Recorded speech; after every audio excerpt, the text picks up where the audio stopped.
നമസ്കാരം, എല്ലാവർക്കും സ്വാഗതം. ഇന്നത്തെ ഡെയിലി അപ്ഡേറ്റ്സിലേക്ക്. ഇന്ന് 2026 ജൂലൈ മാസം 21-ാം തീയതി ചൊവ്വാഴ്ച. ഇന്നത്തെ ഏറ്റവും പ്രധാനപ്പെട്ട വാർത്താ അപ്ഡേറ്റുകളും നാളെയും തുടർന്നുള്ള ദിവസങ്ങളിൽ നിങ്ങൾ അറിഞ്ഞിരിക്കേണ്ട, ശ്രദ്ധിക്കേണ്ട വളരെ പ്രധാനപ്പെട്ട വാർത്താ അപ്ഡേറ്റുകൾ, അറിയിപ്പുകൾ എന്തൊക്കെയെന്നാണ് ഇന്നത്തെ ഡെയിലി അപ്ഡേറ്റ്സിൽ നിങ്ങളുമായിട്ട് ഷെയർ ചെയ്യുന്നത്. എല്ലാ പ്രേക്ഷകരും പൂർണ്ണമായിട്ട് ഈ അപ്ഡേറ്റുകൾ ശ്രദ്ധിക്കുക. നിങ്ങളെല്ലാവരും വീഡിയോ ഒന്ന് ലൈക്ക് ചെയ്ത് എല്ലാ പ്രേക്ഷകരിലേക്കും മറക്കാതെ ഷെയർ ചെയ്ത് എത്തിക്കുക. നമ്മുടെ വാട്സപ്പ് ഗ്രൂപ്പിൽ ജോയിൻ ചെയ്യുക. വാർത്തകളും അറിയിപ്പുകളും എല്ലാ ദിവസവും കൃത്യമായി നിങ്ങൾക്ക് വാട്സപ്പ് ഗ്രൂപ്പുകളിൽ ലഭ്യമാകുന്നതാണ്. വാട്സപ്പ് ഗ്രൂപ്പിൻ്റെ ലിങ്ക് വീഡിയോയുടെ ഡിസ്ക്രിപ്ഷനിൽ കമൻറ്റിൽ നൽകിയിട്ടുണ്ട്. സോ എല്ലാ പ്രേക്ഷകരും മറക്കാതെ ഏതെങ്കിലും ഗ്രൂപ്പിൽ ജോയിൻ ചെയ്യുക. ഏറ്റവും ആദ്യത്തെ പ്രധാനപ്പെട്ട വാർത്താ അപ്ഡേറ്റ്. സംസ്ഥാന സർക്കാർ നടപ്പിലാക്കി വരുന്ന 14-ാം പഞ്ചവത്സര പദ്ധതിയുടെ ഭാഗമായിട്ട് സാധാരണക്കാരുടെ ജീവിത നിലവാരം ഉയർത്തുന്നതിനുള്ള സമഗ്ര വികസന ചട്ടക്കൂടുകൾ തയ്യാറാക്കിയിട്ടുണ്ട്. റോഡുകൾ, കുടിവെള്ളം, ഭവനം, കൃഷി തുടങ്ങി വിവിധ മേഖലകൾ ഇതിൽ ഉൾപ്പെടുന്നു.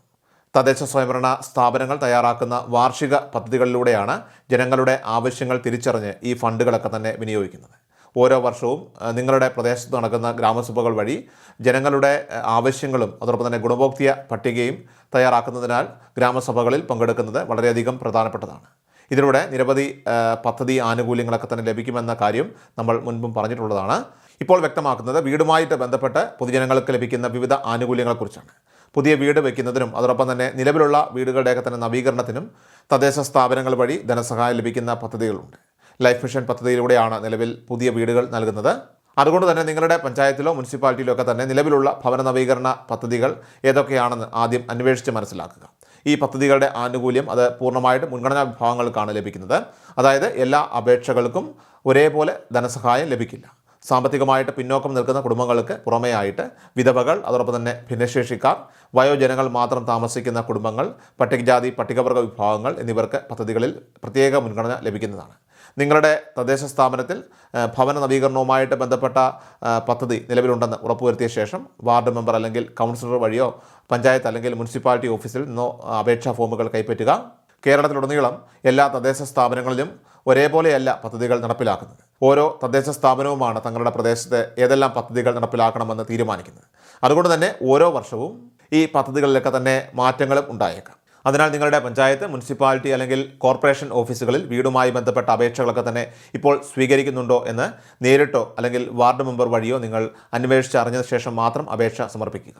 അപേക്ഷയോടൊപ്പം തിരിച്ചറിയൽ രേഖ, വില്ലേജ് ഓഫീസിൽ നിന്ന് ലഭിക്കുന്ന വരുമാന സർട്ടിഫിക്കറ്റ്, ആവശ്യമാണെങ്കിൽ ജാതി സർട്ടിഫിക്കറ്റ്, ഭൂമിയുടെ ഉടമസ്ഥാവകാശം തെളിയിക്കുന്ന നികുതി ചീട്ട് അല്ലെങ്കിൽ മറ്റ് രേഖകൾ, അപേക്ഷകൻ്റെ പാസ്പോർട്ട് സൈസ് ഫോട്ടോ, വീടിൻ്റെ നിലവിലത്തെ അവസ്ഥ വ്യക്തമാക്കുന്ന പോസ്റ്റ് കാർഡ് സൈസ് ഫോട്ടോ എന്നിവയൊക്കെയാണ് സമർപ്പിക്കേണ്ടത്. അപേക്ഷ സമർപ്പിച്ചു കഴിഞ്ഞാൽ ഉടൻ തന്നെ ധനസഹായം ലഭിക്കുകയില്ല. അപേക്ഷ ലഭിച്ച ശേഷം ബന്ധപ്പെട്ട ഉദ്യോഗസ്ഥർ നേരിട്ടെത്തി സ്ഥലപരിശോധന ഉൾപ്പെടെയുള്ള നടപടികളൊക്കെ തന്നെ പൂർത്തിയാക്കും. വീടിൻ്റെ അവസ്ഥയും അതോടൊപ്പം തന്നെ നിങ്ങളുടെ അർഹതയും ബോധ്യപ്പെട്ടതിന് ശേഷം മാത്രമായിരിക്കും ഗുണഭോക്തൃ പട്ടികയിൽ ഉൾപ്പെടുത്തി തുടർ നടപടികളൊക്കെ തന്നെ സ്വീകരിക്കുക. നിലവിൽ പല പഞ്ചായത്തുകളിലും ഇതിൻ്റെ അപേക്ഷകൾ സ്വീകരിച്ചു തുടങ്ങിയിട്ടുണ്ട്. കൂടാതെ മിക്ക സ്ഥലങ്ങളിലും ഗ്രാമസഭകൾ പൂർത്തിയാവുകയും വിവിധ ആനുകൂല്യങ്ങൾക്കായിട്ടുള്ള അപേക്ഷകൾ ആരംഭിക്കുകയും ചെയ്തിട്ടുണ്ട്. അതിനാൽ കൂടുതൽ വിവരങ്ങൾക്കായിട്ട് നിങ്ങളുടെ വാർഡ് മെമ്പറെയോ പഞ്ചായത്ത് ഓഫീസിനെയോ എത്രയും വേഗം ബന്ധപ്പെടുക. അടുത്ത പ്രധാനപ്പെട്ട വാർത്താ അപ്ഡേറ്റ്. പുതിയ സർക്കാരിൻ്റെ ആദ്യ ഓണം സർക്കാർ ജീവനക്കാർക്കും അതോടൊപ്പം തന്നെ പെൻഷൻകാർക്കും ആഘോഷമാക്കാൻ നീക്കം.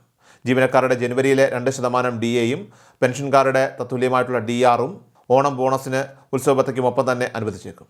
ഈ വർഷം ജനുവരി മുതലുള്ള 7 മാസത്തെ DA കുടിശ്ശിക മുൻകാല പ്രാബല്യത്തോടെ പണമായിട്ട് നൽകാനും ആലോചനയുണ്ട്. രണ്ടാം പിണറായി സർക്കാർ ജീവനക്കാരുടെ ഒരു ക്ഷമബത്തയ്ക്കും മുൻകാല പ്രാബല്യം നൽകിയിരുന്നില്ല. 2019 നടപ്പാക്കേണ്ടിയിരുന്ന ശമ്പള പരിഷ്കരണം 2021 നടപ്പാക്കിയത്. അന്ന് കുടിശ്ശികയുണ്ടായിരുന്ന 7% DA ശമ്പള പരിഷ്കരണത്തോടൊപ്പം തന്നെ ലയിപ്പിക്കുകയായിരുന്നു. 2025 ജൂലൈ വരെയുള്ള DA ഈ വർഷം ആദ്യം അനുവദിച്ചെങ്കിലും കുടിശ്ശിക നൽകിയിരുന്നില്ല. നിലവിൽ സർക്കാർ ജീവനക്കാർക്ക് 35% DA ആണ് ലഭിക്കുന്നത്. ജനുവരിയിലെ 2% കൂടി ചേരുമ്പോൾ ഇത് 37% ഉയരും. ജീവനക്കാർക്ക് DA നൽകാനായിട്ട് ഏതാണ്ട് 54 കോടിയോളം രൂപയും പെൻഷൻകാർക്ക് DR നൽകാനായിട്ട് 38 കോടി രൂപയും ഉൾപ്പെടെ പ്രതിമാസം 97 കോടിയോളം രൂപ അധിക ചെലവുണ്ടാകും. ഓണക്കാലത്ത് 7 മാസത്തെ കുടിശ്ശിക കൂടി നൽകാനായിട്ട് 684 കോടി രൂപ സർക്കാർ കണ്ടെത്തേണ്ടി വരും. അതേസമയം കേന്ദ്ര സർക്കാർ ഈ മാസം അവസാനത്തോടെ 3% ക്ഷാമബത്ത അത് അനുവദിച്ചേക്കും. അങ്ങനെയെങ്കിൽ ഈ വർഷം അവസാനത്തോടെ സംസ്ഥാന സർക്കാർ ജീവനക്കാരുടെ DA 40% വർദ്ധിക്കും. ശമ്പള പരിഷ്കരണം നീണ്ടുപോകുന്ന സാഹചര്യത്തിൽ സംസ്ഥാന ജീവനക്കാരുടെ ചരിത്രത്തിൽ തന്നെ ഏറ്റവും ഉയർന്ന DA നിരക്കായിരിക്കും ഇത്. അടുത്ത പ്രധാനപ്പെട്ട വാർത്താ അപ്ഡേറ്റ്. പെട്രോളിലെ 20% എഥനോൾ മിശ്രണം വിജയകരമായതിനെ തുടർന്ന് ഈ സാങ്കേതികവിദ്യ രാജ്യത്തെ പാചക ആവശ്യങ്ങളിലേക്കും വ്യാപിപ്പിക്കാനായിട്ട് കേന്ദ്ര പെട്രോളിയം മന്ത്രാലയം ഒരുങ്ങുന്നു. വർദ്ധിച്ചു വരുന്ന തദ്ദേശീയ എത്തനോൾ ഉൽപ്പാദനം അത് പ്രയോജനപ്പെടുത്തിക്കൊണ്ട് പരമ്പരാഗത LPG സിലിണ്ടറുകൾക്ക് പകരമായിട്ട് എത്തനോൾ അധിഷ്ഠിത ഇന്ധനം എത്തിക്കാനാണ് ലക്ഷ്യമിടുന്നത്.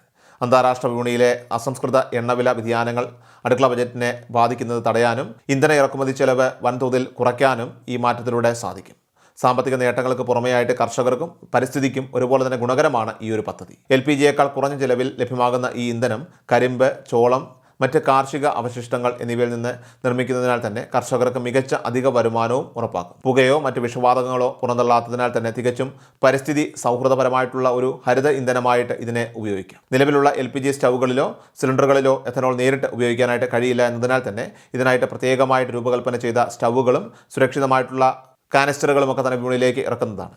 പൊതുമേഖലാ എണ്ണ കമ്പനികൾ ഇതിനായിട്ടുള്ള സാങ്കേതികവിദ്യ വികസിപ്പിച്ചു വരികയാണ്. ആദ്യഘട്ടത്തിൽ ഹോട്ടലുകൾ, റെസ്റ്റോറൻറ്റുകൾ തുടങ്ങിയ വാണിജ്യ അടുക്കളകളിലായിരിക്കും ഇവ പരീക്ഷണാടിസ്ഥാനത്തിൽ അവതരിപ്പിക്കുക. അവിടെ നിന്നുള്ള പ്രായോഗിക അനുഭവങ്ങളും അതോടൊപ്പം തന്നെ സുരക്ഷാ മാനദണ്ഡങ്ങളും ഒക്കെ തന്നെ വിലയിരുത്തിയ ശേഷമായിരിക്കും ഗാർഹിക മേഖലയിലേക്ക് പൂർണ്ണമായിട്ടും ഇത് വ്യാപിപ്പിക്കുന്നത്. അടുത്ത പ്രധാനപ്പെട്ട വാർത്താ അപ്ഡേറ്റ്. കേരള സർക്കാരിൻ്റെ തൊഴിൽ നൈപുണ്യ വകുപ്പ് ഉദ്യോഗാർത്ഥികൾക്കായിട്ട് നടപ്പിലാക്കുന്ന പദ്ധതിയാണ് മുഖ്യമന്ത്രിയുടെ connect to work scholarship scheme അഥവാ പ്രജ്വല സ്കോളർഷിപ്പ്. മത്സര പരീക്ഷകൾക്ക് തയ്യാറെടുക്കുന്നവർക്കും നൈപുണ്യ വികസന കോഴ്സുകൾ, സ്കിൽഡ് കോഴ്സസ് ഒക്കെ തന്നെ പഠിക്കുന്നവർക്കും ഇതൊരു വലിയ സാമ്പത്തിക ധനസഹായമാണ്.